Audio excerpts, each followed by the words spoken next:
Kitab for ready ni? Recording started. Ready, okay. For ready ni? Joy ready. Live শুরু হয়ে গেছে। বিসমিল্লাহির রহমানির রহিম। সম্মানিত দর্শক আর আসসালামু আলাইকুম। আমরা জার্মান থেকে আমি আছি আপনাদের সাথে, আর আমাদের অতিথি হিসাবে আছেন আমাদের মনিরুল ইসলাম ভাই, আর ইউকে থেকে আমাদের মাহমুদুল করিম ভাই আছেন। তো আজকের বিষয় হলো এই রাজনীতি নির্বাচন কেন্দ্রিক যে বিষয়গুলো হচ্ছে দেশের মধ্যে, এগুলো নিয়ে আজকে আলোচনার জন্য আমরা একসাথে হয়েছি।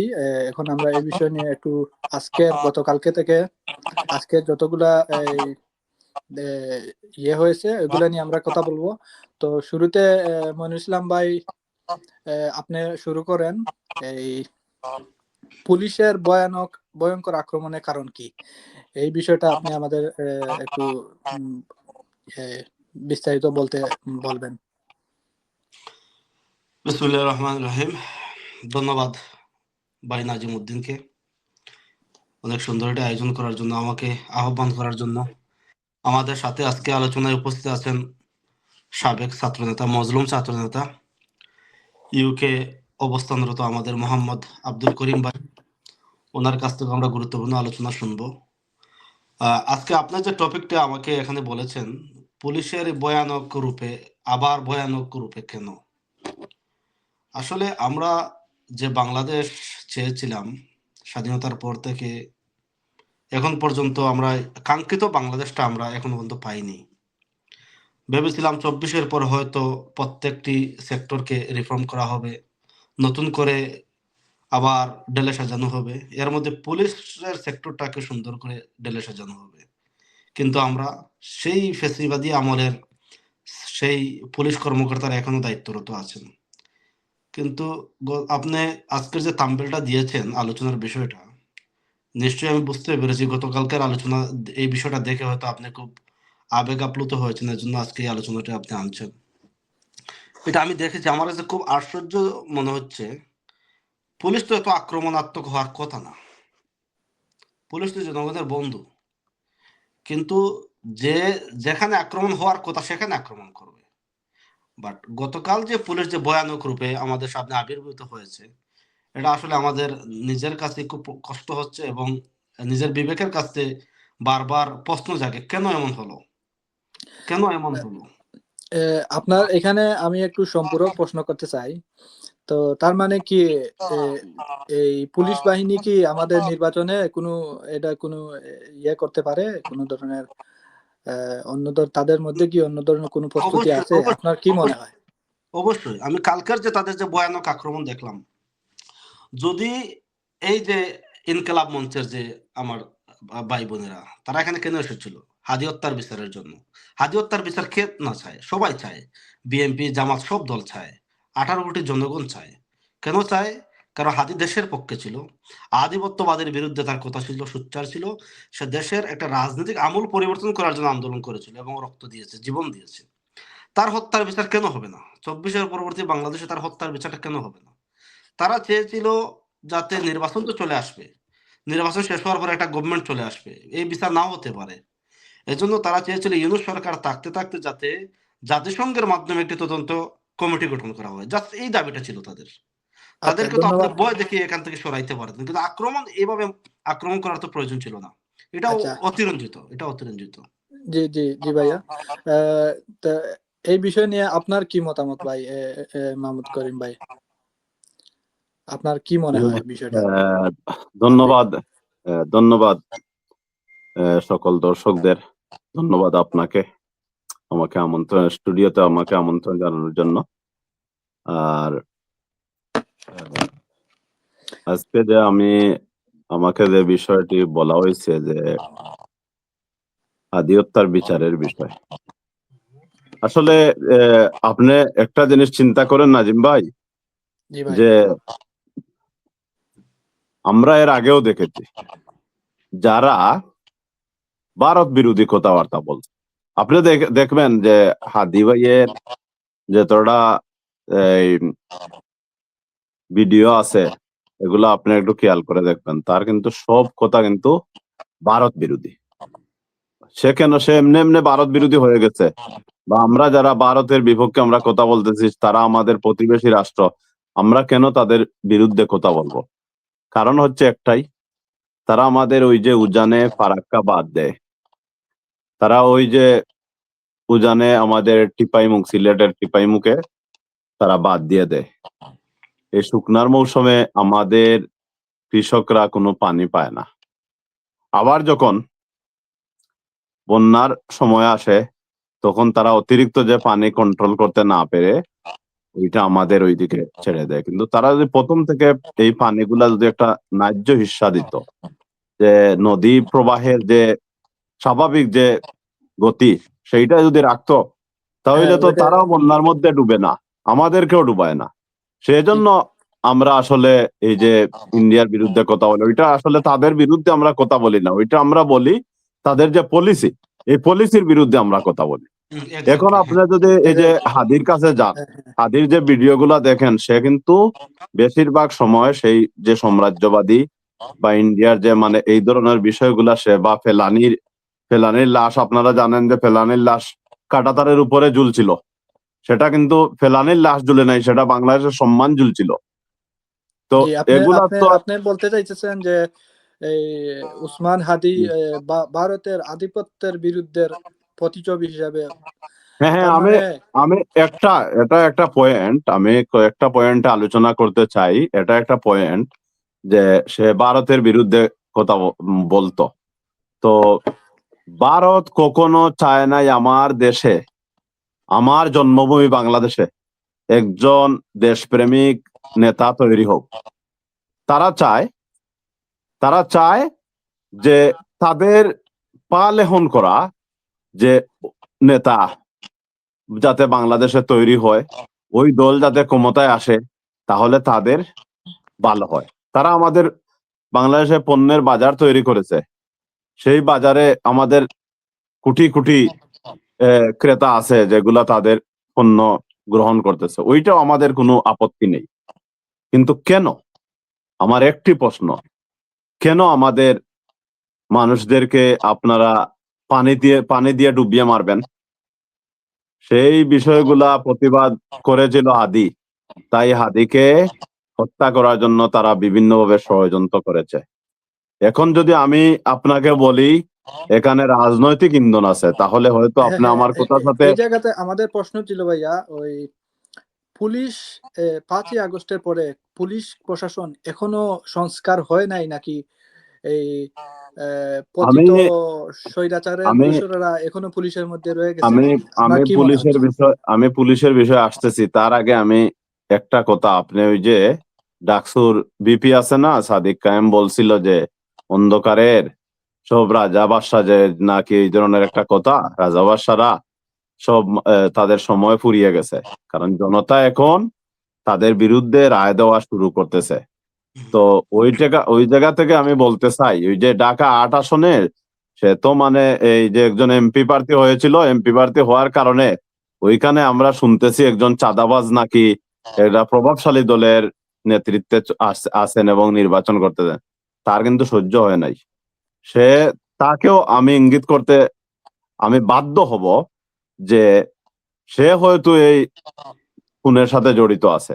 আপনি এটা মানে এই হ্যাঁ, উসমান থাকতে হাদি পারে। হত্যার পিছনে হ্যাঁ উনার হ্যাঁ হাত হ্যাঁ আছে হ্যাঁ, বলতে চাইতেছেন? থাকতে পারে। তা না হলে যদি ওইখানে যদি একটা বৃহৎ দলের যদি হাত না থাকে, তার পিছনে তা- কারণ কি আপনার মনে হচ্ছে? কোন তার যুক্তিতে পিছনে আপনি কারণ এই কারণ কথা ওই যে বলতে ওই চাইতেছেন? যে আমি সাদিক কায়েমের একটা কথা বলছিলাম না, এই যে অন্ধকার জগতের রাজাদের দিন ফুরিয়ে আসছে। তো ওই যে অন্ধকার জগতের রাজা যেগুলো আছে, ওইগুলার তো মানে কুকর্ম এখন আস্তে আস্তে পাশ হচ্ছে। ঢাকায় যদি আপনি যান, পুরানা ঢাকায় আপনি দেখবেন একজন জালমুড়ি বিক্রেতার কাছ থেকে প্রতিদিন চাঁদা তোলা হয়। চাঁদা উঠানো হচ্ছে। হ্যাঁ, চাঁদা উঠানো হচ্ছে। তাহলে এটা তো একটা মানে এটা তো জনগণের কথা। এটা যদি কেউ বলে, তাহলে তার তার মানে তার নিরাপত্তা নিয়ে শঙ্কা আছে। এখন হাদি ওই যে ইন্ডিয়ার বিরুদ্ধে কথা বলছে, আর সাথে সাথে বাংলাদেশের যে গডফাদার যেগুলো আছে তাদের বিরুদ্ধে কথা বলতেছে। যার কারণে যার কারণে এখানে এদের এই ধরনের কয়েকটা পক্ষর ইন্ধন থাকতে পারে তাকে হত্যা করার জন্য। সে একটা কণ্ঠস্বর, সে বাংলাদেশের সাম্রাজ্যবাদের বিরুদ্ধে তার একটা কণ্ঠ বাংলাদেশের মানে মানুষকে, তরুণ এটা প্রজন্মকে দেখিয়ে হাদি দিয়েছে। আপনি বলতে এখন চাচ্ছেন হাদি কি শুধু দেশের আধিপত্য অথবা আদি বিদেশি আধিপত্য দেশের একটি সবার সম্পদ জন্য ছিল, থ্রেট আদি হয়ে দেশের একটি দাঁড়িয়েছিল, তাই? সম্পদ ছিল, আদি হ্যাঁ, দেশের একটি সম্পদ ছিল। অনেকে বলেন জুলাই বিপ্লবে হাদির ভূমিকা কি? হাদির ভূমিকা অনেক আছে। হাদি ওই যে ট্যাঙ্কের উপরে উঠে স্লোগানটা কিন্তু হাদিয়েই দিয়েছিল। হাদির কলিজা অনেক বড়, সেজন্য এই খুনিরা টার্গেট করেছে প্রথমে জুলাইয়ে যারা ভূমিকা রেখেছে, জুলাই জুলাইয়ে যারা ভূমিকা রেখেছে তা ওইটা মানে ইন্ডিয়ার যে ক্ষমতা, ওই ক্ষমতারই পতন ঘটিয়েছে। সেজন্য ইন্ডিয়া আর এই যে বর্তমান যে ফেসিবাদ যেগুলো আছে জি ওইগুলা জি একাকার হচ্ছে, তারা ক্ষমতায় যাইতে চাইতেছে, আর ওইগুলা একাকার হয়ে ওই যে জি, জুলাইয়ের এই জায়গায় কণ্ঠস্বর। এই জায়গায় আমার একটা কথা, এই যে করিম ভাই যেটা একটা গুরুত্বপূর্ণ পয়েন্ট আনছেন, এই যে নতুন ফেসিবাদ, নতুন না- ফেসিবাদের একটা কথা কিন্তু আনছেন। হ্যাঁ হ্যাঁ এটা হ্যাঁ, কিন্তু আমার মইনুল অনেক ভাই, এটা মইনুল কিন্তু ভাই, আমার অনেক মনে হয়। হ্যাঁ, মইনুল এটা ভাই, কিন্তু মইনুল ভাই, জি ভাই। আমরা জানি আপনি তো রাজপথে থেকে বেড়ে এখানে এসেছেন। তো রাজনীতিবিদ। মইনুল ভাই, আমি আপনাকে একটা জিনিস বলি, আপনি দেখেন এই বিগত 17 বছর আপনি রাজপথে দেখেছেন, কাকে দেখেছেন আপনারই জানা, আমি নাম না বললাম, ঠিক আছে? তো বাস্তব। এরা যখন নিরাপদে থেকে যখন এই পর্যায়ে আসছে, এখন ক্ষমতা নেওয়ার সময়, এতদিন কিন্তু এই যে স্বৈরাচারকে পতন করার সময় ওদের ওদের চোখে কিন্তু স্বৈরাচার না, ওদের চোখে জাস্ট একটা দল, আওয়ামী লীগ নামে একটা দলকে তারা পতন ঘটিয়েছে। আর ওই যে তরুণ প্রজন্ম আছে বা বাংলাদেশ পন্থী যারা আছে, তাদের চোখে হইলো এগুলা স্বৈরাচার, এগুলা ফেসিবাদ। এই ফেসিবাদের পতন ঘটিয়ে তারা যাচ্ছে যে একটা সংস্কারমূলক রাষ্ট্র, সুন্দর একটি রাষ্ট্র, যে রাষ্ট্রের মধ্যে ঘুষ, দুর্নীতি, চাঁদাবাজি, ঠিক রাহাজানি, আছে, খুন বুঝতে পারছি ভাই, এবং আপনার নারীর আপনার নারীর বক্তব্য অধিকার পরিষ্কার। থাকবে, নারীর আমরা অধিকার থাকবে, জি জি রক্ষা হবে। জি জি সেটার জি জন্য তারা সংস্কার যাচ্ছে। আর কিন্তু ওই যারা এখন ক্ষমতায় যাইতে চাইতেছে, তারা ওই ধরনের সংস্কার কিছুই যাচ্ছে না। সেজন্য তারা এই হ্যাঁ যে হ্যাঁ, আপনার গণভোটে তাদের বক্তব্য তাদের পরিষ্কার, বুঝতে ন্যায়ের পারছি পক্ষে আমরা। অবস্থান। এখন এখন আপনার নাজিম ভাই, আপনার মূল পয়েন্টে আমি আসি, যে পুলিশের কথা বললেন। 5 আগস্টের পরে ওরা কিন্তু সব সময় বলেছে জামাত নাকি লোক বিভিন্ন জায়গায় ঢুকিয়ে দিয়েছে, বিভিন্ন অ্যাটাক করে জায়গায় দিয়েছে, বসাইয়া জামাতের দিয়েছে। প্রশাসন বলতেছে, হ্যাঁ হ্যাঁ, অন্য তাদের। কিন্তু হ্যাঁ ওদের বড় বড় নেতা যারা আছে, তারা ওইদিকে মানে ফোকাস করতেছে যে জামাত সবকিছু নিয়ে নিল, আর পিছনে কিন্তু ওই যে তাদের সন্ত্রাসী বাহিনী যেগুলো আছে ওইগুলাকে ঢুকিয়ে হ্যাঁ, দিয়েছে। এটা সেজন্য তো গতকাল দেখলাম। সেজন্য এটা তো গতকাল কালকের যে দেখলাম যে ছেলেটা। পুলিশের যে হ্যাঁ ভূমিকা, জি এই পুলিশের যে ভূমিকা, সেই ভূমিকায় আমরা দেখছি, সেই ভূমিকার তার সবকিছু বায়োডাটা চলে আসছে। সে ওই ওই যে যে একটা ছেলে ছাত্রদল পুলিশ করতো। বলছিল যে হ্যাঁ, যে ছেলেটা আয় বলছে হাদির লাশ সে নিয়ে যা। আয় আয় সে হাদির লাশ নিয়ে কিভাবে যা। বলে আয় আয় হাদির লাশ নিয়ে যা, আয় আয় হাদির লাশ আচ্ছা, নিয়ে যা? ওইটা কি 5 আগস্টের পরের ভাষা হতে পারে? ওইটা যদি 5 আগস্টের আগে হয় তাহলে ঠিক আছে, আমি মেনে নিব, আমার কাছে তেমন একটা বিষয় নাই। তো 5 আগস্টের পরে যদি কোনো পুলিশ সদস্য, যদি কোনো পুলিশ অফিসার, যদি কোনো আর্মি অফিসার এই বাংলাদেশের সাধারণ মানুষের বিরুদ্ধে যদি কথা বলে, স্বাধীনতার সার্বভৌমত্ব নিয়ে যদি কথা বলে, এবং একটা ন্যায় বিচারের বিপক্ষে যদি কথা বলে, তাহলে আমার প্রশ্ন আছে। আমি তাহলে বুঝতে পারবো এখানে কাদের জি ইন্ধন ভাই, আছে। অনেক যাদের ইন্ধন ধন্যবাদ আপনাকে। তারা অতিসত্বর, আমাদের তারা যদি ঠিক না পরবর্তী হয়ে যায়, প্রশ্ন তাহলে নিয়ে দেশ আমরা আগামী দিনে আমরা যে বাংলাদেশ দেখতে চাচ্ছি, আপনার সেই বক্তব্য বাংলাদেশ ছোট আমরা করতে দেখতে হবে, পাবো না। আমাদের সময় কমে যাচ্ছে অবশ্য। তো আমাদের পরবর্তী প্রশ্ন ছিল মহিউল ইসলাম ভাইয়ের কাছে যে এই যে হাদির এই যে নির্বাচনে ইলেকশনের আজকে 5-7 দিন বাকি আছে। হুম। সো এটার পিছনে এখন যে হাদি হত্যার বিচার নিয়ে আন্দোলনের পিছনে আপনার কি মানে কে বা কারা এর পিছনে আছে? আপনার এটা কি ষড়যন্ত্র মনে হচ্ছে নাকি আপনার কি মনে হচ্ছে কোন জি কারণে জি, হতে পারে এই আন্দোলন? আমি আপনার প্রশ্ন ক্লিয়ার। আপনি যে ষড়যন্ত্র তথ্যটা দিচ্ছেন, এই ষড়যন্ত্র তথ্যটা হচ্ছে নতুন ফেসিবাদ যারা আবির্ভাব হতে চাচ্ছে, পুরাতন কে যারা ধরে নিয়ে রাজনীতি করতে চাচ্ছে, ওদের একটা কূটকৌশল। বাস্তবে এগুলা কিছু না, এটা জাস্ট আদি হত্যার বিচারের দাবিতে একমাত্র তরুণ প্রজন্ম, ইনকিলাব মঞ্চের এই যে ওরা ভাবছে যদি নির্বাচন হয়ে যায় তাহলে যদি নির্বাচন সরকার বানচাল চলে আসে। করার চেষ্টা মানে না, নাকি এটা নির্বাচন নাকি? বানচাল কখনো না, না, নির্বাচন বানচাল হবে না। কারণ নির্বাচন বানচাল করার কোনো সুযোগই নেই। এখন আমাদের যে জামাত ইসলামী, বিএনপি সবাই নির্বাচনে 100% তারা রেসের মধ্যে আছে। এখন নির্বাচন হওয়াটা বাংলাদেশের জন্য খুবই প্রয়োজন। একটা গণতান্ত্রিক ট্রানজাকশনের মধ্যে বাংলাদেশটা যাওয়া খুবই প্রয়োজন। কারণ বাংলাদেশটা অন্ধকারের দিকে ধাবিত হবে। যদি নির্বাচন না হয় বাংলাদেশ অন্ধকারের দিকে ধাবিত হবে। অতএব এই মুহূর্তে নির্বাচন বানচালের কিছুই না। বিষয়টা হচ্ছে হাদি হত্যার একটা সুষ্ঠু তদন্ত চাচ্ছে জাতিসংঘের আন্ডারে। তারা ইউনুসের কাছে আহ্বান করতেছে আপনি থাকতে থাকতে যাতে জাতিসংঘের আন্ডারে একটা সুষ্ঠু তদন্ত হয়, এইটি ওদের দাবি ছিল। কিন্তু আমার প্রশ্ন হচ্ছে যদি ওদেরকে ভয়ভীতি দেখে তো সরানো যেত, কিন্তু এত আক্রমণ কেন? পুলিশের আক্রমণটা দেখলে আপনি দেখবেন ওদের ফেসের মধ্যে মানে খুবই অ্যাগ্রেসিভ ভাবে ওরা আক্রমণ করছে। মানে এবং আপনি মহিলা বলতে চাইতেছেন যে শুধু ইনকিলাব মঞ্চের ওরাই, ওদের পিছনে কেউ না, সরকার ওদের প্যাট্রোনাইজ না করতেছে না, কেউ বা না না গোয়েন্দা সংস্থা থেকে কোনো, না অথবা না কোনো রাজনৈতিক দল থেকে ইনকেলাব ওদের? মঞ্চ বলতে কি ইনকেলাব মঞ্চ? এখানে আপনার ভাই আছে, আমার ভাই আছে, আমরা যারা জি, হাদিকে ভালোবাসি তারা আছে, সে দলমত সেই নির্বিশেষে লোক সেই আছে। আপনি ঠিক বলছেন। ওখানে এইটাই কালকে কিন্তু ভিডিওতে মেইনলি ইনকেলাব অনেকগুলা মঞ্চ সাথে ছোট ছোট সাথে হাদি বাবা হাদি তাদের ভক্ত। মেয়ে নিয়ে আসছে, বাচ্চা নিয়ে আসছে, সাথে এই যে দেখছিলাম অনেকগুলা ভিডিও, জানাজা যে অনেক লক্ষ লক্ষ জানাজা যে লক্ষ লক্ষ লোক হলো সবাই কি ইনকিলাব মঞ্চের কর্মী? না, ওরা হাদি ভক্ত, বাংলাদেশ পন্থী, যারা হাদিকে ভালোবাসে, বাংলাদেশকে ভালোবাসে, ওরাই তার জানাজায় গিয়েছিল, তার জন্য আবেগ আপ্লুত হয়েছিল। ওরাই চাচ্ছে যাতে জাতিসংঘের আন্ডারে সুন্দর একটি তদন্ত হয়। এখানে কোনো রাজনৈতিক কৌশল নেই, এখানে কোনো ষড়যন্ত্র তত্ত্ব নেই, এটা আমি বিশ্বাস করি তাহলে না। এই নির্বাচনের আগেই এই আন্দোলনটা করতে হবে? এটার যুক্তিসঙ্গত আপনার যৌক্তিকতা আপনার কি নাজিম ভাই, কিভাবে কি বলতে চান আপনি? নাজিম ভাই, আন্দোলন তো তারা শুধু নির্বাচন আগে না, আন্দোলন তো চলছেই। এই যে হাদির বন্ধু ইনকালাব মঞ্চের যে দায়িত্বে আছে যে জাবের, ছেলেটার দিকে তো আপনি তাকান, ছেলেটার দিকে তাকান কি কষ্ট করতেছে, সে তো আন্দোলন করতেছে। জুমা মেয়েটার এখন চেহারার দিকে তাকানো যায়? কি জি মেয়েটা জি, মানে শুকিয়ে গেছে পরিশ্রম।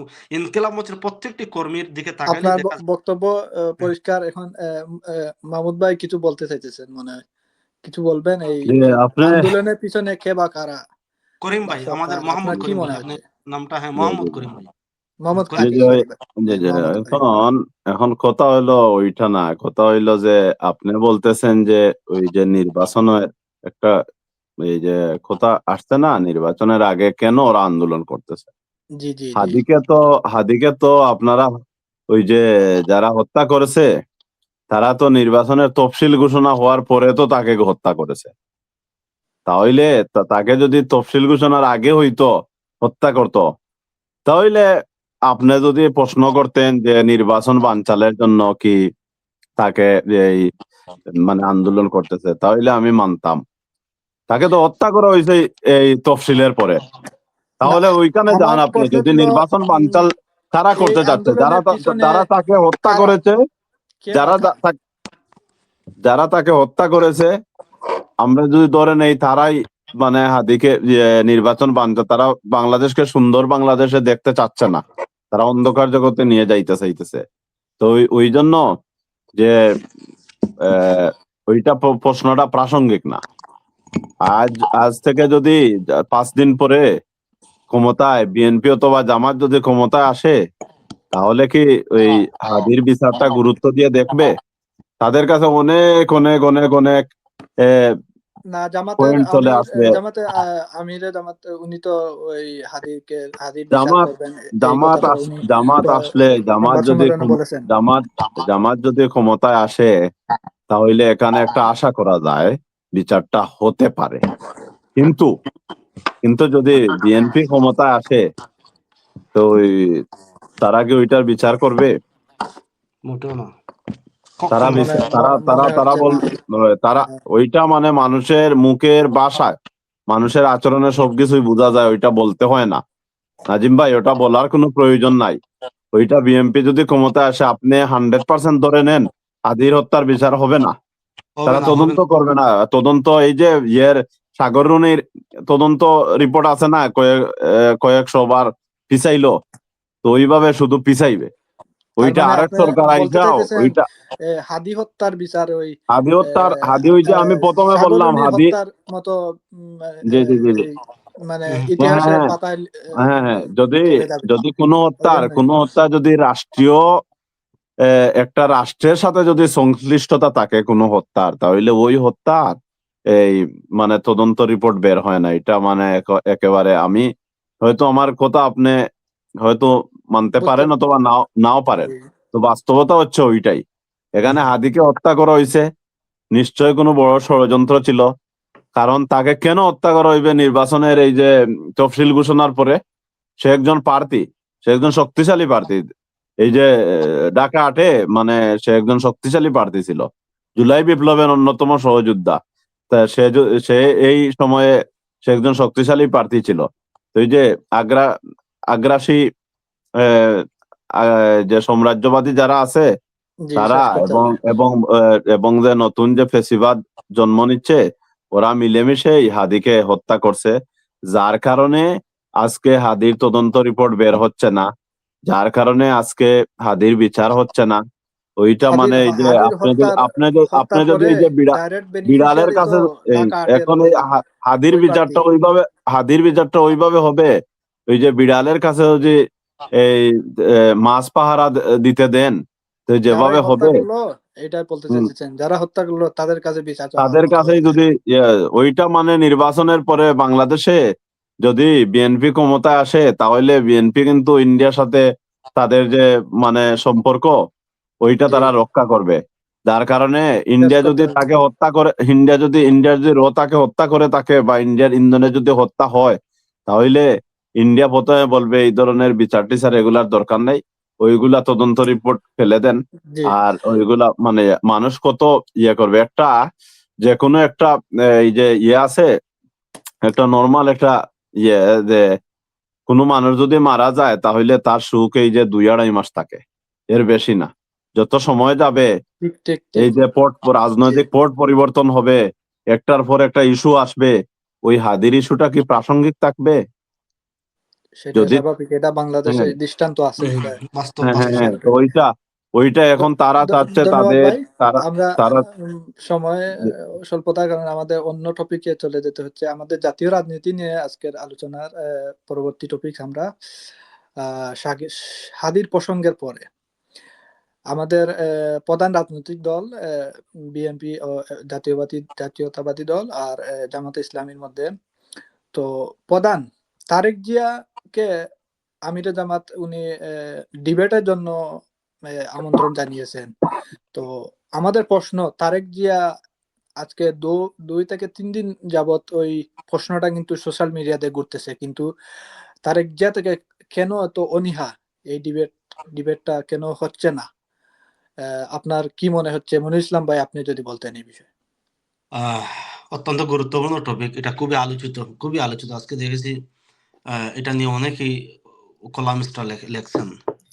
বিষয় হচ্ছে, ডাক্তার শফিকুর রহমান জামাতের যে আমির, উনি আমির হওয়ার পর থেকে ওনার সংগঠনকে, জামাত ইসলামকে তৃণমূল পর্যন্ত যেভাবে মানবিক সংগঠন হিসাবে আত্মপ্রকাশ করেছেন মানুষের সুখে দুঃখে। যেখানে অ্যাক্সিডেন্ট হলে সবার আগে উনি উপস্থিত, যেখানে মানুষ পানিতে পড়ে মরলে সবার আগে উনি উপস্থিত, বন্যা দুর্যোগ, যেকোনো প্লাবন, যেকোনো মহা দুর্যোগে উনি এসে উপস্থিত। উনি একজন মানবিক নেতা হিসাবে আবির্ভূত হয়েছেন।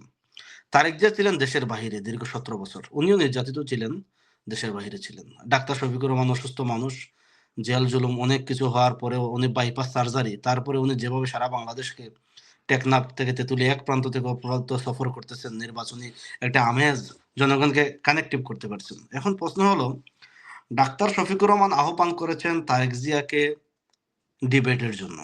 এটা আমাদের ইউরোপে সব দেশে এগুলা হয়, উন্নত দেশে এগুলা হয়। এগুলা কেন হয়?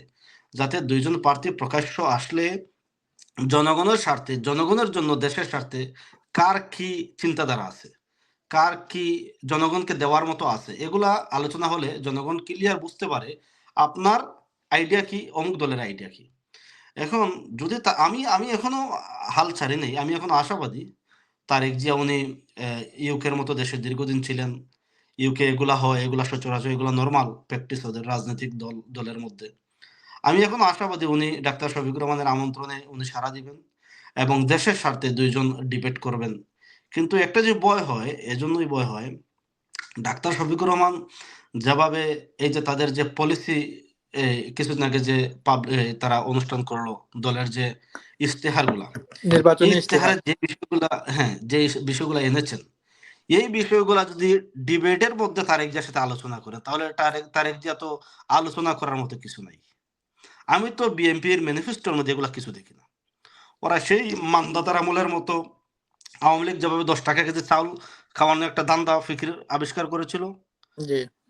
সেম বিএনপি এখন ফ্যামিলি কার্ডের মতো একটা আয়োজন করছে। আমি দেখলাম সহজ সরল মানুষকে এইভাবে বোঝাচ্ছে এই ফ্যামিলি কার্ডে নাকি ব্যাংকে বুথে ঢুকাইলে টাকা পাওয়া যাবে। কি আজব কারবার! এ কেউ ৮,০০০, কেউ কয় ২,৫০০, কেউ কয় ১০,০০০ এইভাবে পাবে। এখন দেখতেছি ফেসবুকে ট্রল করতেছে। তাহলে মহিলারা যদি এত টাকা পায়, তাহলে একজন পুরুষের ২ টা বিয়া করলে তো ২ টা ফ্যামিলি কার্ড হবে। আচ্ছা, এখানে ঠিক আছে, বুঝতে পারছি। আমাদের নতুন এখানে এটা এটা এটা আরেকটা কার্ড এটা এই প্রজন্ম, গতকালকে দেখতেছি, নাজিম প্রবাসী ভাই, কার্ড। নাজিম ভাই, এটা শুনুন। এই প্রজন্মের মধ্যে, এই প্রজন্মে এই সময়ে যদি এসে আপনি ফ্যামিলি কার্ডের এই বাওতাবাজি করেন, তরুণ প্রজন্ম কি এগুলা মেনে নিবে? এগুলা কি কোন সুস্থ মানুষ মেনে নিবে? ফ্যামিলি কার্ড এগুলা কি এখন খায়? এগুলা মার্কেটে এগুলা হবে? এজন্য আমার মনে হচ্ছে ডিবেটে তারেক জিয়া সাহেব শফিকুর রহমান সাহেবের সাথে আসতে চাচ্ছেন না। মানে কারণ আপনি উনি বলতে কি চাচ্ছেন বলবেন? যে ডিবেটের জন্য তারেক জিয়া প্রস্তুত না, এই কথা বলতে চাইছেন? হ্যাঁ, অবশ্যই প্রস্তুত। যদি প্রস্তুত প্রস্তুত না। থাকতেন তাহলে উনি একটা বড় দলের প্রধান। ওদের হ্যাঁ, এত বিশাল একটা বড় দল। উনি ঠিক সবার আছে। আগেই আসতেছে। স কারণ আ বড় দল, বড় পলিসি থাকার কথা। বড় আমাদের জনগণকে নিয়ে মাহমুদ চিন্তা ভাই, যাওয়া দরকার। মোহাম্মদ করিম ভাই, আপনার কি এই বিষয়ে মন্তব্য কি হ্যাঁ, আমি কি মনে হয়? আমি যেটা ওই যে আমি মইনুল ভাইয়ের সাথে জাস্ট কিছু এড করতে চাই যে আপনি কি ওই এড যে করবেন? ওই যে আছে না এই যে তারেক, এটাও হতে পারে যে তারেক জিয়া দীর্ঘদিন বিদেশে ছিলেন, তার প্রস্তুতি তেমন নাই। প্রস্তুতি দেশের বিভিন্ন বিষয় নিয়ে তার যে টেবিল ওয়ার্ক ওইটা কম। আর ডক্টর শফিকুর রহমান তিনি তো দেশে ছিলেন, জেল কেটেছেন, নির্যাতিত হয়েছেন। দেশের মানুষের যে দুঃখ দুর্দশা ওইটা কিন্তু তিনি কাছ থেকে দেখেছেন। যার কারণে এবং মানুষের বিভিন্ন নিড আছে, ওই যে নিড গুলার আলোকে তিনি একটা ইশতেহার তৈরি করেছেন। যার কারণে উনার মাথায় এগুলা আছে, এগুলা মানে আমার বিশ্বাস তিনি পয়েন্ট ভিত্তিক আলোচনা করতে পারবেন। আর এই যে তারেক জিয়ার তো টেবিল ওয়ার্ক কম, যার কারণে তিনি হয়তো এসে তিনি যে মানে দেশ শাসন করলে না, যে খারাপ শাসন করবেন, টেবিল ওয়ার্ক না কম না যে না। এটার বাস্তব মনে হচ্ছে। যে জায়গায় সয়াবিন চাষ হয় না তিনি বলেছে সেই জায়গায় সয়াবিন চাষ করবেন। যে না জায়গায় না আম চাষ হয় না তিনি বলেছে না, সেই জায়গায় আম চাষ করবেন। এর মইনুল মানে ভাই, হচ্ছে মইনুল ভাই এটা পজিটিভলি দেখেন। আমি বলছি না যে তিনি রাষ্ট্র পরিচালনা ভালোভাবে করতে পারবেন না, ওইটা বলি নাই। না, না, অবশ্যই পারবেন। বিএনপির মধ্যে অনেক ভালো ভালো মানুষ আছে যারা রাষ্ট্র অবশ্যই। এবং তাদের অভিজ্ঞতা আছে রাষ্ট্র পরিচালনা করা, হতো তারা ওইটা রিকভারি করে নিবে। হয়তোবা তিনি সময় পাচ্ছেন না নির্বাচনের সময়ের কারণে, তবে যার এখানে কারণে তিনি আমার একটা কথা হলো, কিন্তু আমার মানে বিএনপি জি যদি নাজিম এভাবে ভাই, আসে। আমার কথাটা শেষ করি নাজিম ভাই, জি ভাই, একটা বলেন। মিনিট দেন।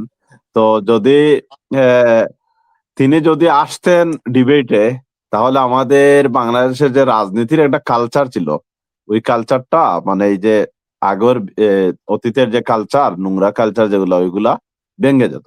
এই যে 5 আগস্টের পরে নতুন যে কালচার তৈরি ওইটা মানে মানুষের মুখে মুখে চলে আসতো। বিশ্বের দরবারে বিভিন্ন দেশে বিবিসি বলেন আর আল জাজিরা বলেন, বিভিন্ন টিভিতে ওইটা নিয়ে আলোচনা হইতো যে বাংলাদেশের কালচারটা এখন পরিবর্তন হচ্ছে ডে বাই ডে। তরুণ প্রজন্ম এবং রাজনৈতিক কালচার বলতে চাইছেন? স্টুডেন্টরা তাদেরকে বাধ্য করেছে যে হ্যাঁ, রাজনৈতিক কালচার পরিবর্তন করার জন্য। যে আগের কিন্তু রাজনৈতিক কালচার চুরি বাটপারি হুম। রাহাজানি খুন এগুলার সাথে রাজনীতির একটা সম্পর্ক ছিল। কিন্তু বর্তমানে দেখেন, আপনি যদি কেউ যদি মানে দেখেন আপনি বলতে চাইছেন যে একটা পাওয়ার একটা খারাপ পলিটিক্স কাজ থেকে। করে, একটা খারাপ হ্যাঁ, কাজ করে, তাহলে দেখেন এই যে তরুণ প্রজন্মরা কিন্তু মানে ওইটা ছাড় দেয় না। তো এই যে রাজনীতির যে একটা কালচার আস্তে আস্তে যে মানে ভালোর দিকে আসছে, ওইটা আরো পজিটিভ হতো যদি তারেক জিয়া সাহেব শফিকুর রহমান সাহেবের আহ্বানকে সানন্দে গ্রহণ করতেন এবং সাড়া দিয়ে ওই যে ঢাকা ইউনিভার্সিটি বা এমন ভালো কোনো জায়গায় যদি আসতেন, তাহলে বাংলাদেশের মানুষ বুঝতো আগামী দিনের রাষ্ট্রনায়ক কারা হচ্ছে এবং কার মাধ্যমে দেশ সুন্দর হবে। এবং হুম। দুইজনের এই ম্যানিফেস্টো যেগুলো আছে ওইগুলা জনগণের কাছে সহজে চলে যেত। ধন্যবাদ আপনাকে। হ্যাঁ, ধন্যবাদ। এই তো আপনারা বলতে চাচ্ছেন যে তারেক জিয়া নার্ভাস হওয়ার পিছনে উনার অপ্রস্তুত নির্বাচনী অপ্রস্তুত ম্যানিফেস্টো বা সব মিলিয়ে উনি মনে হয় ওয়ান ম্যান আর্মি হিসাবে কাজ করতেছেন দলের মধ্যে। উনার হয়তো দলের মধ্যে কন্ট্রোল এটাও আছে এটাও কিনা হতে আপনার পারে, কি মনে হচ্ছে?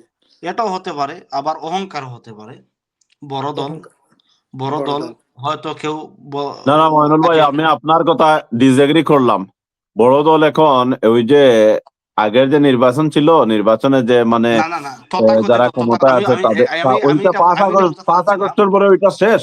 শেষ, 5 আমি আগস্টের আমি পরে এটা ওইটা বোঝাতে শেষ। চাচ্ছি না। এখনো নতুন ওদের মধ্যে ভাবে এই অহংকারটা, সমীকরণ এখনো তাদের নতুন মধ্যে এই ভাবে অহংকারটা আছে করিম ভাই। আপনি নতুন আপনি ভাবে সমীকরণ আপনি দা- মানতে ন- দা- আপনি জি, মানতে জি। দা- পারেন আর না দাঁড় পারেন। করানো হচ্ছে।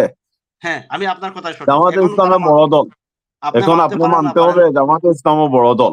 না, জামাতে তো জামাতের অবশ্যই বড়। সমাবেশে আপনি দেখেন লক্ষ লক্ষ মানুষ হচ্ছে। এটা তিনি এটা না, 64 এটা গুড সাইড, এটা গুড 64 জামাতের সাইড। জেলার মধ্যে প্রত্যেকটি নির্বাচনী 64 জেলার মধ্যে প্রত্যেকটি জেলারে মিলে অলরেডি। প্রোগ্রাম হচ্ছে, এটা গুড হ্যাঁ সাইড। হ্যাঁ হ্যাঁ কিন্তু আমি হ্যাঁ হ্যাঁ বড় দল একজন বলতে এটা একজন বোঝাচ্ছি, একজন বলেন, একজন ভাইয়া, আমি বড় একজন দল বলতে বলেন। আমি বড় দল বলতে এটা বোঝাচ্ছি, এখনো বিএনপির অনেক কর্মীরা মনে করে এরা অনেক বড় দল। এটা অহংকার থাকতে পারে। এই অহংকারের পিছনে তারেক জিয়াকে হয়তো মিসগাইড করতে পারে লিডার। আপনি যাইয়েন না, ডাক্তার শফিকুর রহমান সাহেব আমন্ত্রণ করছেন, আপনি যাইয়েন না। কিন্তু এটা কিন্তু দেশের জন্য ভালো না। দেশের জন্য ভালো আহ, হতো যদি একসাথে ডিবেটে আসতেন। সব আপনি এটা আমাদের জন্য মনে ভালো হতো। আপনি মইনুল সাহেব, সব বড় ফ্যামিলি কিন্তু রাইজ করতে পারে না। যদি কোনো বড় ফ্যামিলি যদি অর্গানাইজ থাকে, হুম, হুম। যার যে কাজ, ছোট ভাইয়ের কি কাজ, বড় ভাইয়ের কি কাজ, ওইটা যদি অর্গানাইজলি থাকে তাহলে ওই ফ্যামিলি রাইজ করতে পারে। আর না, যদি এটা অবশ্যই একটা অবশ্যই। মিডল ক্লাস ফ্যামিলি যদি তার সুন্দরভাবে তার যার যার কাজ আছে ওইটা যদি সে ঠিক মতো করতে পারে, তাহলে ওই ফ্যামিলি দেখা যায় যে খুব কম সময়ের মধ্যে অনেক উপরে চলে যায়। তাইলে ওই যে বিএনপি বড় দল বলে বললেন আর অর্গানাইজ না, তো ওইটা হবে না, বুঝছেন? এটা অহংকার। আর যাই বলেন, দেশ শাসন করা ওইটা দলের কোনো বিষয় না। দল কত বড় হইলো কত না, ওইটা মানে জন্য ইয়ে না, না না, দেশ বুঝছেন? শাসন করতে তো আপনি আসলে যদি 18 কোটি মানুষ আপনি লাগে যদি ভাই। 64 দেশ আপনি শাসন যদি করতে তার মানে 64টা আপনি জেলায় একথা যদি বলতেছেন জামাত সরকারই আসবে, আপনাদের মনে হচ্ছে এটা নাকি? হ্যাঁ আসবে, জামাত আপনার কি মনে ক্ষমতায় হয়? আসবে কি বলতে আসবে না, এখন করিম তো ভাই যে একটা তীব্র পয়েন্ট বলেছেন, প্রতিদ্বন্দ্বিতা দেশ হচ্ছে শাসন করতে মাঠে। দেশ আপনি শাসন করতে দেখেন আপনাদের কোন বিচার দল থেকে বিশ্লেষণে কি কোন মনে দল হয়? কম না, কোন দল থেকে জামাত কোন বড় দল দল হয়ে কম না। গেছে। হ্যাঁ, কোনটা আপনাদের 19, কোনটা 20, আবার কোনটা দেখা যায় 20 মানে এভাবে হচ্ছে। তো এটা আমরা আগে আগাম বলতে পারবো না কে ক্ষমতায় আসতেছে। কিন্তু আপনি যদি একটা রাষ্ট্র পরিচালনা করবেন, রাষ্ট্রে যদি মানে আপনি গিয়ে কি কি করবেন, ওইটা যদি শুধুমাত্র রাজনৈতিক বুলি হয় যে ফ্যামিলি কার্ড আর ওই কার্ড যদি হয়, তাহলে হবে না। আপনি আপনি স্পেসিফিকলি বলতে হবে। আপনি যদি 2,500 টাকা করে দেন, তাহলে বাংলাদেশের কত ফ্যামিলি আছে ওইগুলা কি আপনি দিয়ে শেষ করতে পারবেন? বরঞ্চ ওইটা না বলে আপনি বলেন যে বাংলাদেশের যে তরুণ প্রজন্ম আছে ওদের হাত শক্তিশালী করেন।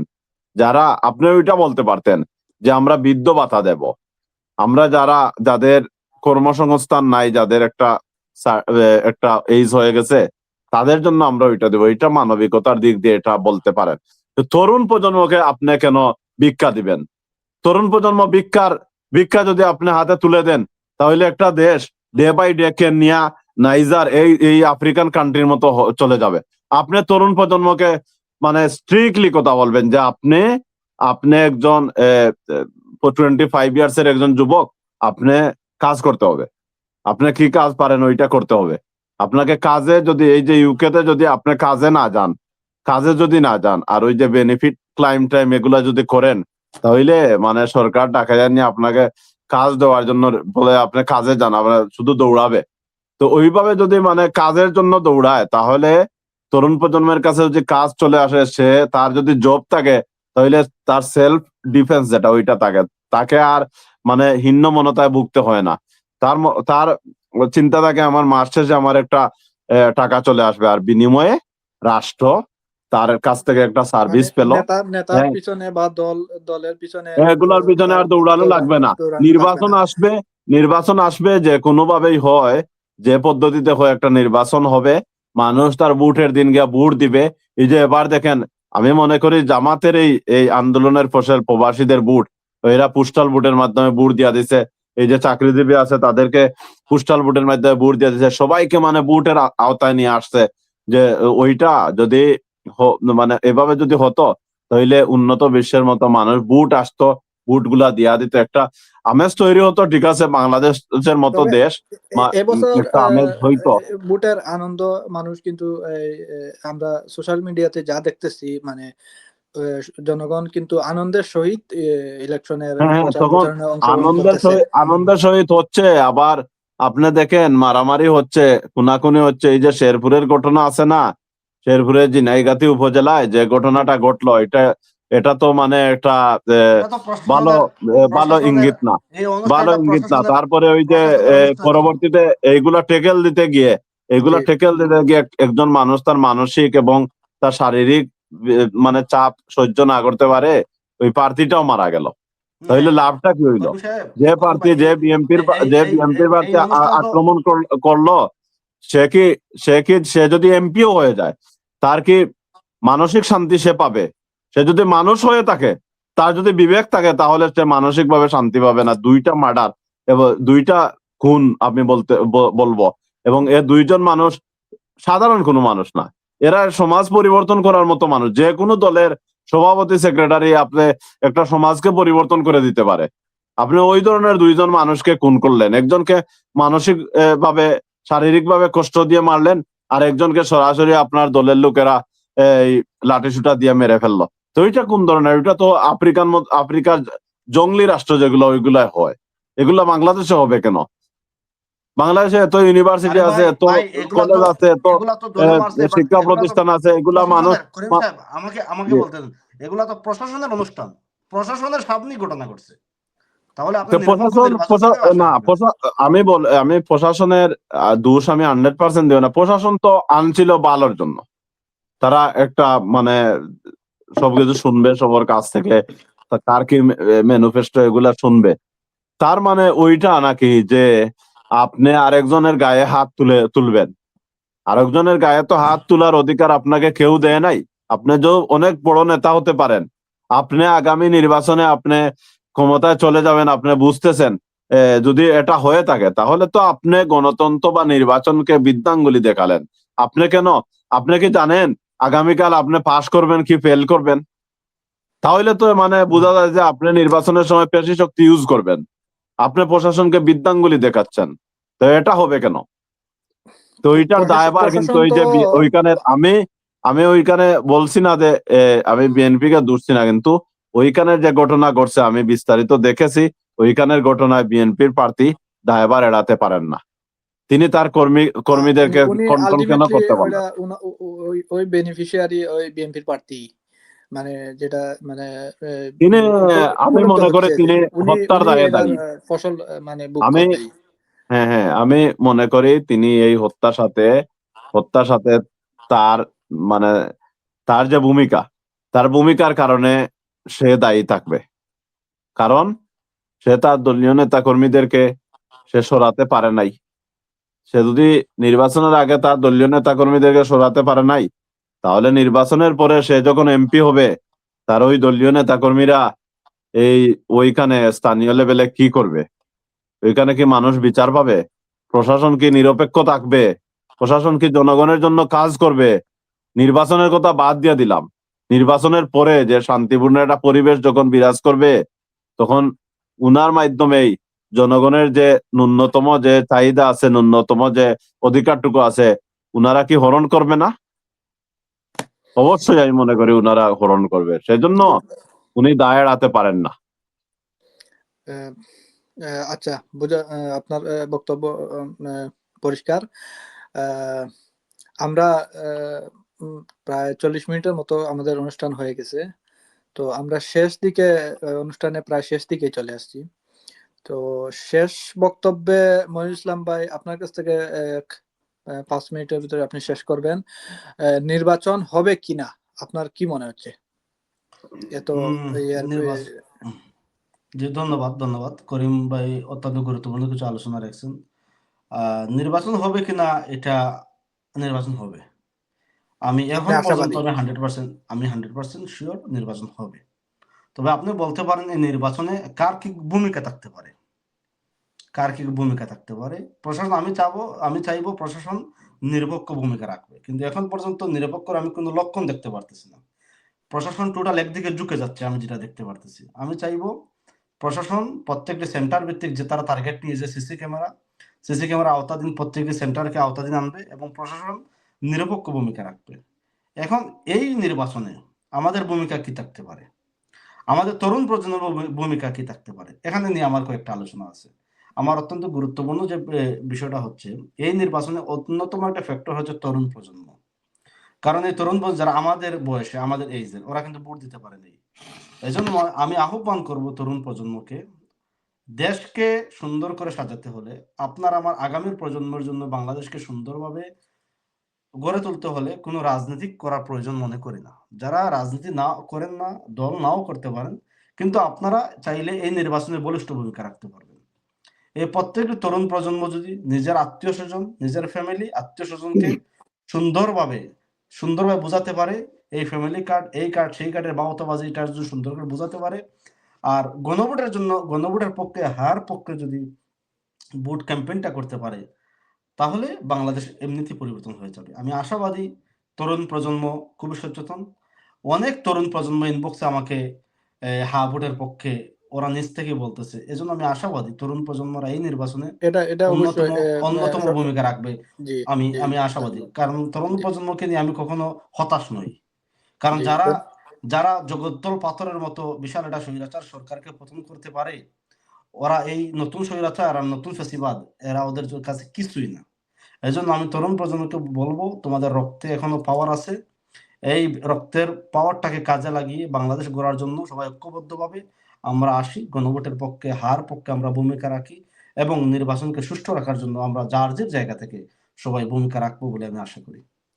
আমাদের এখানে ছোট্ট একটা প্রশ্ন আসছিল যে গণভোটের যে হা বা না নিয়ে বিএনপি বা বিএনপি এটা এই জাতীয় তাদের এই নেতা তারেক রহমান থেকে উনি তো জনসমাবেশে হা ভোট দেওয়ার জন্য বলছে, কিন্তু সোশ্যাল মিডিয়াতে অনেক প্রশ্ন, মানে অনেকগুলা ভিডিও, মনের কথা না। তো ওরা মানে এটা না গুরুত্বপূর্ণ মুখে পয়েন্ট। হা হ্যাঁ, বলতেছে, কিন্তু লিডার মানে প্রচারে ওরা বলতেছে আপনার প্রশ্ন নাতে বুঝতে মানে পারছেন, বিষয়টা আপনার কি প্রশ্ন বুঝতে পারছেন। আপনার লিডার বলছেন গণভোটে হা, কিন্তু কর্মীরা গণভোটে জনগণকে গিয়ে বোঝাচ্ছে নাতে দিয়া দিও। হ্যাঁ, এটা আমার কানে আসছে, আমি দেখছি। কিন্তু লিডার আপনি কখন দেখছেন মনে হয়। বলছেন? লিডার কখন বলছেন? যখন সময় ডাকসু নেতৃবৃন্দ সহ সবাই ফেসবুকে লেখালেখি করতেছে, সংস্কারে সবাই হার পক্ষে মতামত দিল, কিন্তু বিএনপি অনেক চাপাচাপির পরেও গণভোট রাজি হয়েছে, কিন্তু হার পক্ষে বিএনপি প্রচারণা কেন করতেছে না? জামাত প্রত্যেকটি সমাবেশে হার পক্ষে বলিষ্ঠ ভূমিকা রাখতেছে, কিন্তু বিএনপি কেন রাখতেছে না? তখন সময় তারেক জিয়া ওনার ইমেজকে রক্ষার্থে, উনি জনগণের কাছে হাসির পাত্র না হইতে হার পক্ষে মিউট করেন মনে হয়, আপনার ফোন আসছে। ওনার দায়িত্বটা জাস্ট উনি প্রকাশ করেছেন হার পক্ষে, কিন্তু এটা মনের কথা না। ও যে বলছিল না, বুকে পাথর চাপা দিয়ে মেনে নিলাম, এটা এইভাবে হয়েছে কি, বুকে পাথর চাপা দিয়ে হার পক্ষে। বাট হা যদি জয়যুক্ত হয়ে যায়, অনেক সুন্দর কথা বলছেন, মানে বুকে পাথর চাপা দিয়ে হা মেনে নিলাম, কিন্তু হা যদি জয়যুক্ত হয়ে যায়, বাংলাদেশের রাজনীতি অটোমেটিকলি চেঞ্জ হবে, আমূল পরিবর্তন। ধন্যবাদ। মোহাম্মদ করিম ভাই, আপনি মানে বিএনপি হা সমাবেশে হা আর প্রচারণায় না, বিষয়টা নিয়ে আপনার ওইটা দ্বিচারিতা। ওইটা যদি আরো অনেক আগে যান তাহলে দেখবেন যে ওই যে যখন ঐক্যমত্য কমিশনে বিভিন্ন বিষয় নিয়ে এই কথাবার্তা হইছে, তো একটা বিষয়ে একটা সময়ে তো মানে ওই অনেকের এই দূরত্ব কমে আসছিল, দুই একটা বিষয়ে মানে বিএনপির না ছিল, তো যার কারণে ওইটা যদি ওইখানে যদি সবার ঐক্যমতের ভিত্তিতে ওইটা যদি পাশ হয়ে যেত যে না, আমরা জুলাই সনদকে আমরা মেনে নিব, সব দল আমরা যারাই ক্ষমতায় যাই, আমরা জুলাই সনদের আলোকে দেশ পরিচালনা বা জুলাই সনদের আলোকে আমরা রাষ্ট্র সংস্কারের কাজ করব, তাহলে ওইটা গণভোটের আর প্রয়োজন হতো না। ওইটা বিএনপি মানে নাই, বিএনপি সহ আরো দুই একটা ছোট ছোট দল আছে, ওইগুলা মানে নাই, যার কারণে ওইটা মানে গণভোটে পাঠানো হয়েছে। এই যে শিশির মোহাম্মদ মনিরের তো বিভিন্ন বক্তব্য আপনারা দেখছেন, তো যদি এটা বিএনপি সহ আরো দুই একটা দল যদি মেনে নিত, বেশিরভাগ দল কিন্তু মেনে নিয়েছিল। আর তৈলে কিন্তু আর ওইটা সব দল যখন মেনে নিব, তাই সব দলের আন্ডারেই তো জনগণ, নাকি? সব দলের আন্ডারেই তো মানে জনগণ, কেউ না কেউ কাউকে না কাউকে ভালোবাসে। তো এই যদি গণভোট হওয়ার কোনো প্রয়োজন ছিল না। আমাদের মতো বাংলাদেশের মতো একটি দেশে গণভোট এবং সাধারণ নির্বাচন একসাথে হওয়ার ঝুঁকি আছে অনেক বেশি। তাছাড়া আমাদের অর্থনৈতিক অবস্থাও ভালো না, এরপরে প্রশাসনিক দুর্বলতা আছে বিভিন্ন কারণে, বা মানুষও অনেক কিছু বুঝে না, যার কারণে গণভোটের কোনো প্রয়োজন ছিল না। ওইটা মানে এই একটা যদি বডির মাধ্যমে যদি ওইটা এই পাশ করা হইতো তাহলে ভালো হইতো। যেহেতু গণভোট চলে আসছে, সেহেতু আমি বলবো হা এবং না এর পক্ষে।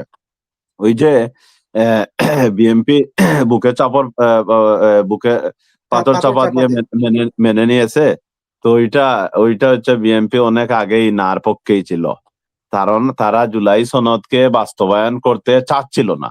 যদি না চাইলে, জুলাই সনদ যদি বাস্তবায়ন করতে না চায়, তাহলে তো তারা না এর পক্ষে থাকবে।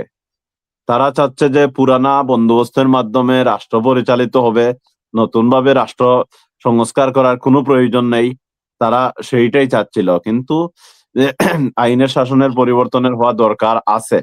বাংলাদেশের নির্বাচন ব্যবস্থা বলেন, আর ওই যে বিভিন্ন কাঠামো আছে, ওই কাঠামো ভেঙে দিয়ে নতুন কাঠামোতে রাষ্ট্র পরিচালনা করা দরকার আছে। তো ওইটা তারা চাচ্ছিল না, যার কারণে তারা না এর পক্ষেই ছিল। কিন্তু এখন দেখতেছে যে যদি নার ক্যাম্পেইন করেন তারেক জিয়া, তাহলে দেখতেছেন যে দাঁড়িপাল্লায় ভোট চলে যাবে।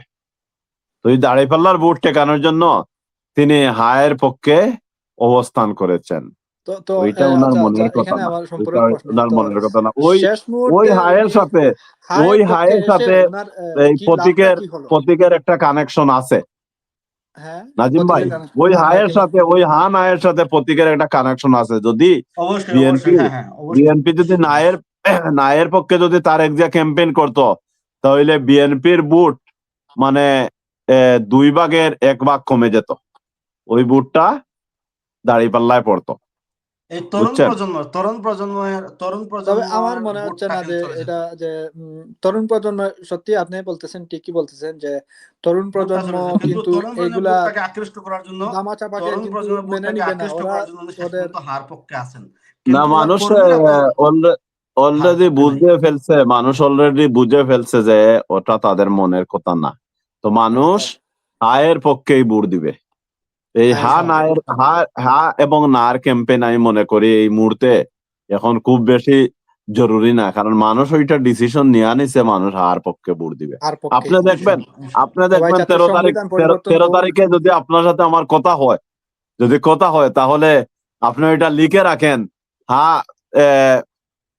হা ইনশাআল্লাহ ইনশাআল্লাহ জয়যুক্ত হবে, হ্যাঁ অবশ্যই জয়যুক্ত হবে ইনশাআল্লাহ। 70% ভোট আমরা পেয়ে হা দল জয়যুক্ত মত হবে। হ্যাঁ নির্বিশেষে জয়যুক্ত বুঝছেন? সবাই হবে আমরা ইনশাআল্লাহ। হায়ের পক্ষে, হ্যাঁ, নতুন বন্দোবস্তের পক্ষে 70% আমরা সবাই। 70% আমরা আর বেশিরভাগ 70% চাই না, আমরা আর বেশিরভাগ চাই না। 70% হায়ের এক পক্ষে ব্যক্তি থাকবে বারবার প্রধানমন্ত্রী এবং হবে, হা আমরা জয়যুক্ত চাই না। হবে।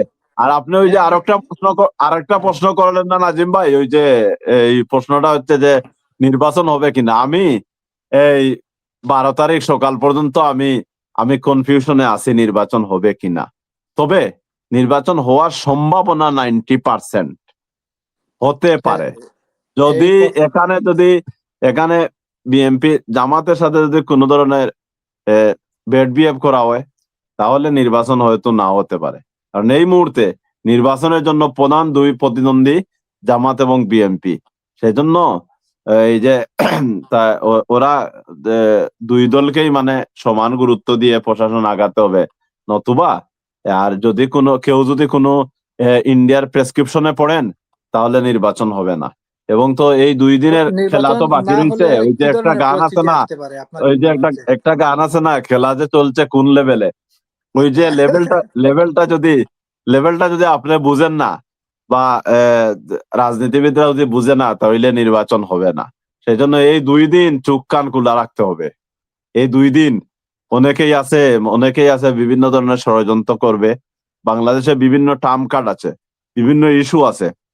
এই যে স্পর্শকাতর যে ইস্যুগুলো আছে, যেমন নারীর বিষয় আছে, আমাদের সংখ্যালঘু ভাইদের বিষয় আছে, এই যে আমাদের ইসলাম ধর্মের বিষয় আছে, এইগুলা এটা মানে একটা ডিফিকাল্ট, বাংলাদেশের যে একটা মানে কালচারাল যে একটা মানে আপনি বিউটিও বলতে পারেন, আর এটা একটা বিউটি, বাট এটা কিন্তু অতি এটা সহজ একটা বিউটি দুর্বলতাও না, একটা একটা অতি মানে সহজ খুব একটা বিউটি না। জি জি সবার কাছে একটা না একটা পয়েন্ট আছে, বুঝছেন? তো ওই যে সবগুলাই উঠবে, আন্তর্জাতিক যে পয়েন্ট ষড়যন্ত্র, গুলা আমি সবাই যে একটা না একটা ব্যবহার করবেই। হাদি ভাইকে যে সাম্রাজ্যবাদ আমরা ধরে নিয়ে যে হত্যা করেছে, তারা যদি চায় তারা যদি চায় যে মানে আমাদের সংখ্যালঘুদের সাথে খারাপ ব্যবহার করে ওইটা কোনো দলের উপর চাপিয়ে দিতে, তাহলে নির্বাচন হবে না। ওইটার জন্য চোখ কান খোলা রাখতে হবে। ওইটার জন্য যে যে ওই ধরনের কাজের সাথে জড়িত, দাঁত ভাঙ্গা জবাব দিতে হবে। না হলে বাংলাদেশ যদি 12 তারিখ নির্বাচন না হয়, তো বাংলাদেশ আফ্রিকান দেশের মতো হয়ে যাবে। এজন্য বাংলাদেশের ধন্যবাদ, গণতন্ত্র শেষ করতে হবে ভাইয়া। কামব্যাক করা খুবই দরকার। গত 17 বছর আর এখন আরো 2 বছর, এই 2 বছর 19 ইয়ার্স অলরেডি চলে গেছে, বাংলাদেশের কোনো মানে সদ্য গণতন্ত্র বা একেবারেই মানে ডেমোক্রেসি ছিল না। তো যার কারণে ওইগুলা থেকে বের হয়ে এখন নতুন একটা বাংলাদেশে পদার্পণ করতে হবে। যার কারণে 12 তারিখের নির্বাচন খুবই গুরুত্বপূর্ণ। এই নির্বাচনে সবাই আমরা আবাল যে কোনো বৃদ্ধ ভাবে বনিতা, নির্বাচন হতেই তরুণ হবে যুবক, মানে কৃষক, শ্রমিক এবং যে জি যেখানে আছে, প্রবাসী এবং সরকারি চাকরিজীবী যারাই আছে, সবাই ভোট দেওয়ার জন্য প্রস্তুতি থাকতে হবে এবং পছন্দের দলকে নির্বাচন সরকার গঠনে সহযোগিতা করতে হবে। আমি আহ্বান জানাবো তরুণ প্রজন্মকে, যারা ন্যায় এবং ইনসাফের পক্ষে, যারা চাঁদাবাজের বিরুদ্ধে, এই একটা গণরায় যাতে হয় এবং এর রায়ের মাধ্যমে তারা এই ওই যে অন্ধকার জগতের রাজা আছে না, রাজা বাদশাহ যেগুলো আছে, তারা একটা বার্তা পেয়ে যাক আগামীর বাংলাদেশ আর ওই অন্ধকার জগতে থাকলে হবে না, এখন বের হয়ে আসতে হবে, তুই যে আলোর পথে যেতে নতুন হবে। নতুন আর রাজনীতি নতুন নতুন নতুন একটা রাজনীতির সূর্য জন্য। উদিত হবে ইনশাল্লাহ। আমরা আশা করতেছি 13 তারিখ, 13 তারিখ যে নতুন সূর্য উদিত ধন্যবাদ হবে, সেই মনির ইসলাম সেই ভাই, আপনি সূর্যের শেষ আলোকা বক্তব্য আপনার মানে দিন নির্বাচন কিভাবে নিয়ে চলবে আপনার আমরা বুঝতে আহ্বান। পারবো ইনশাল্লাহ। ধন্যবাদ। শেষ বক্তব্য বলতে করিম ভাইয়ের কথার মধ্যে অনেক কিছু চলে আসছে। আমার শেষ বক্তব্য এটাই, আমরা যাতে জামাত ইসলামের ভাইদের প্রতি আহ্বান, বিএনপির ভাইদের প্রতি আহ্বান, আমরা যাতে রাজনৈতিক পরিবেশটা ভালো রাখি। আমাদের প্রতিযোগিতা হবে, রাজনৈতিক প্রতিযোগিতা হবে, প্রতিহিংসা যাতে না হয়। কারণ দিন শেষে আমরা সবাই একে অপরের পরিচিত, প্রত্যেকটি পাড়া মহল্লায় আমরা সুন্দর সহ অবস্থান চাই। আমরা রাজনৈতিক প্রতিযোগিতা থাকবে, প্রতিহিংসা যেন না হয়। সুন্দর পরিবেশ রক্ষার্থে আমরা ঐক্যবদ্ধভাবে আমরা যার যার আদর্শকে জনগণের সামনে উপস্থাপন করব, জনগণ ডিসাইড করবে। এবং তরুণ প্রজন্মের প্রতি আমার আহ্বান, প্রিয় ভাইয়েরা, আপনারা দেশের স্বার্থে এগিয়ে আসুন, দেশের স্বার্থে এগিয়ে আসুন, দল মত নির্বিশেষে আপনারা আপনাদের আত্মীয় স্বজন, বন্ধু বান্ধব, ফ্যামিলি সবাইকে গণভোটের পক্ষে, ন্যায় ইনসাফের পক্ষে, যে দলকে ভোট দিলে দেশের ভালো হবে, যে নেতৃত্বকে মনে করেন আপনি সৎ, আপনি যাচাই বাছাই করবেন এটার নেতৃত্বকে, কোন দলের নেতৃত্ব সৎ, চাঁদাবাজি করে না, চাঁদাবাজি বিরোধী, সন্ত্রাস দুর্নীতি বিরোধী, ভালো নামাজ পড়ে চরিত্রবান, এই ধরনের নেতৃত্ব আপনারা বাছাই করবেন। এবং আগামীর বাংলাদেশ কেন আপনি এইভাবে কষ্ট করবেন জি এজন্য, জি জি কারণ এই শেষ করতে বাংলাদেশ হবে। আপনার আমার ছোট ভাইদের জন্য, আপনার আমার বাচ্চাদের জি জন্য, জি ভবিষ্যৎ প্রজন্মের জন্য। তাই ধন্যবাদ। আসুন আমরা সুন্দর জি বাংলাদেশ নির্মাণে সবাই ঐক্যবদ্ধভাবে কাজ করি। আমি ধন্যবাদ আমি আপনাকে। আমাদের অনুষ্ঠান প্রায় শেষ দিকে, আমিও এই বিষয়ের সাথে একমত। প্রখ্যাত বিখ্যাত জনপ্রিয় আলেম মাওলানা মিজানুর রহমান আজহারী, উনার সাথে উনার ওই বক্তব্য ফেসবুকের স্ট্যাটাসের সাথে আমরাও একমত যে আপনারা ন্যায়ের পক্ষে আপনারা নির্বাচনে আপনার ভোট দিবেন, কাকে দিবেন আপনি দেখে শুনে ন্যায় ও ইনসাফের প্রতীককে আপনি বিজয়ী করবেন। সেই আমরা সবাই দেশের পরিবর্তন চাই, দেশের নতুন বন্দোবস্ত চাই। আগে পুরাতন এই 54 বছরের এই যে পুরাতন যে দুরবস্থা, এটার থেকে আমরা পরিত্রাণ চাই। আমরা নতুন রাজনীতির জন্য আহ্বান জানিয়ে আমাদের আজকের অনুষ্ঠান এখানেই শেষ করছি। ইনশাল্লাহ আগামী 2-1 দিনের ভিতরে আমাদের নতুন অনুষ্ঠান আসবে। সমসাময়িক বিষয় নিয়ে আমরা আবার হাজির হব আপনাদের সাথে। আমাদের জন্য দোয়া করবেন। ওকে, তাহলে আমাদের এখানে অনুষ্ঠান শেষ করছি। ওকে, আসসালামু আলাইকুম। আসসালামু সালাম। আলাইকুম।